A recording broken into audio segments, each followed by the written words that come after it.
MHT CET कडनं राबवल्या जाणाऱ्या अभियांत्रिकी प्रवेश प्रक्रियेत चौथ्या राऊंडमध्ये काही कॉलेजेसकडनं नियम पाळले जात नाहीत असा आरोप युवा सेनेकडनं करण्यात आलाय। अनेक नामांकित शैक्षणिक संस्थांनी नियम डावलत व्यवस्थापन कोट्यातनं प्रवेश दिल्याचा आरोप युवा सेना करते। या प्रकरणीची कागदपत्र MHT CET सेलला युवा सेनेकडनं सादर करण्यात आली। या प्रकरणी MHT CET सेलचे आयुक्त दिलीप सरदेसाई यांच्याशी संपर्क साधला तेव्हा त्यांनी काही कॉलेजेस नियम पाळत नाहीत असं प्रथमदर्शनी दिसत असल्याचं मान्य केलंय। या प्रकरणी चौकशी सुरू आहे, मात्र कॉलेजेसने ते गैरप्रकार जे आहेत ते असे करू नयेत असंही सरदेसाई म्हणाले।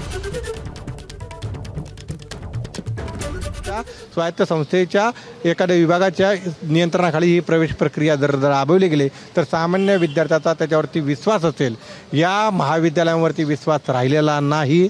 तुम्ही किती जरी सांगितलं आम्ही कारवाई करू आणि तुमचे प्रवेश रद्द करू, तर तुम्ही आता ठोस जर भूमिका नाही बजावली तर गाठ आमच्याशी आहे। वेळ प्रसंगी आम्हाला न्यायालयात जावं लागलं तरी चालेल, कुठलाही स्टँड घ्यावा लागला तरी ती आमची तयारी आहे। ABP माझा, उघडा डोळे बघा नीट।